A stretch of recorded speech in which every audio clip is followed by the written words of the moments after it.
Get ready with me. Red flags at the beginning of my narcissistic relationship. Drama. Literally from the start of the relationship, always drama with me hearing from like other girls that he's been talking to them or hasn't finished a relationship with them. There was just always drama around. Talking about that, oh my god, have you been watching Married at First Sight Australia? Because Harrison is just the epitome of drama. Like, even at the wedding, there was drama. This just highlights what it's like at the beginning of a narcissistic relationship. Sorry, but how is he getting away with all this stuff on Married at First Sight? I can't believe it. Me and Mike are literally hooked on it.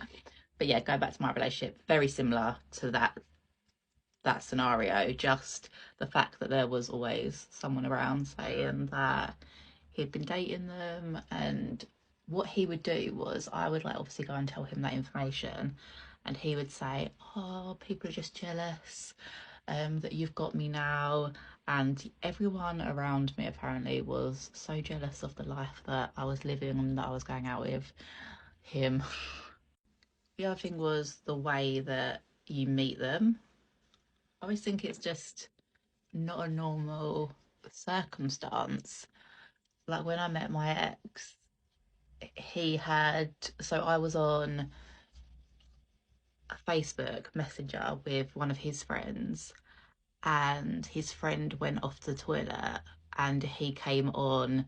The conversation was like, hey, it's blah blah, um don't tell blah blah, sorry, I don't want to mention names, that I spoke to you, but here's my number, and just gave me his number that way. Obviously deleted the conversation for when his friend came back into the room.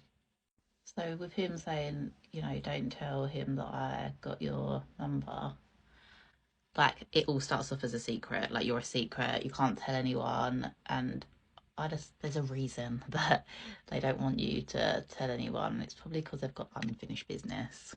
At the beginning of the relationship, I did try and leave a couple of times. And what I obviously know now is that he would do things that made me feel sorry for him. So he would say that he's really ill. He would say that he's going to kill himself if he's not with me. He would very much play this victim role because he knew that I would feel sorry for him, and it worked. It made me stay. He would also make me feel very guilty about his childhood. Um, and obviously, this is something that can really pull on heartstrings and make you feel sorry for them. So he would say that his mum left him, etc., and just, yeah, sort of tell me how bad his childhood was. And obviously, I'm going to feel sorry for him.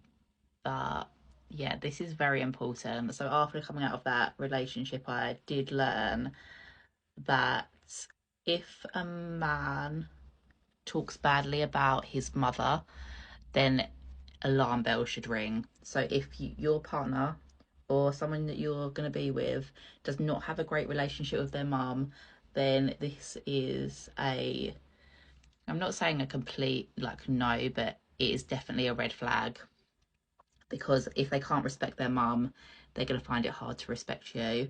So when I looked for Mike, one of the first things that I made sure was that he had a good relationship with his mum. It was very important to me.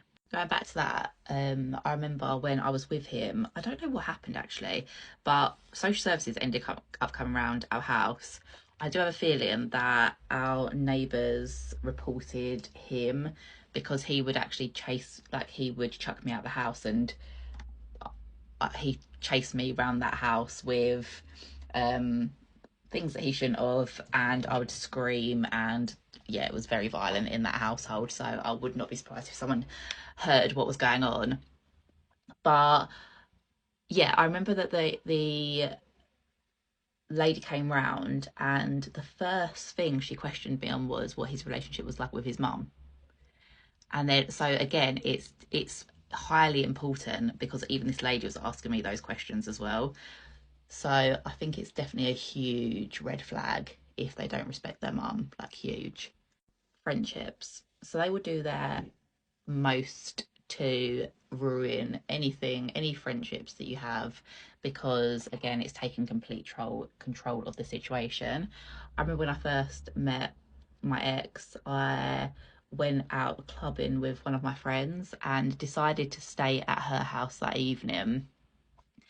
And when I got home, he was ringing me saying, "You better come home now." Like, he literally just did not trust me at all. Like, "You better come," because he didn't trust himself. "You better come home now, otherwise this relationship's going to end." I remember being in floods of tears. I was so stressed. And then he went and called my friend fat on the phone, and she heard it, and then she was crying, and it was just a complete mess. And just the pure fact that I'm supporting that behaviour and going back to him can really ruin friendships. And at that time, it was hard for me to understand, but now I totally understand.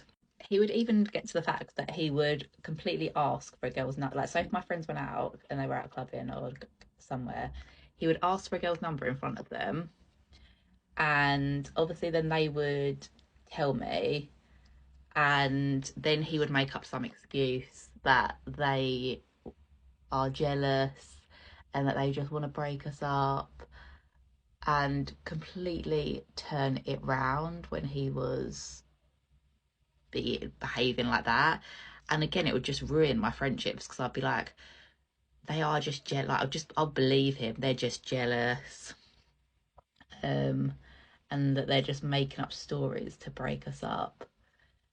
It's beyond me. And it's, again, let's go back to Married at First Sight with Harrison and her friend telling her what she found out, and her saying, she's not my friend anymore. Like, what? You're already backing this guy up that's a complete narcissist. Major red flag is gaslighting. So them like offering you the world, like, "You're my soulmate, I've never met anyone like you before, like, we're gonna be together forever," like literally selling you a complete dream that they're not going to live up to those expectations at all. I remember him saying something really weird to me along the lines of, when I was younger, I always wanted to call my child Jess. Um, so it's just like fate that we're together, because I've always like just loved that name, and like there's always been something about that name, and now we're together, and oh my god, it's fate. Another huge sign was I did not feel comfortable being me around him. So I just felt like that he was just going to judge me all the time for anything I done. So I couldn't, like, just didn't feel free. I felt like it was really hard to explain, but instantly just felt like I couldn't be me. And I don't know if that was because I felt like I wasn't good enough. And if I showed who I really was, that I could be risking losing him. I have no idea, but yeah, if anyone else is feeling like that you can't be yourself in your relationship, I just think it's huge red flags. And last but not least, abuse. This can come in two forms, physical or mental. No one has the right to touch you, like, or hurt you in any shape or form, and there is no excuses for that behavior. Like, nothing excuses that behavior, and it's not your fault that this is happening, because a lot of people will blame that person and say, "Oh, you made me do it." Like, no, that is not the case. And mentally, if someone is controlling what you wear or putting you down, again, this is, you're worth so much more than that. Like, no one should be putting you down or telling you you're not good enough in your relationship. It's just a no. On that note, this is my finished look.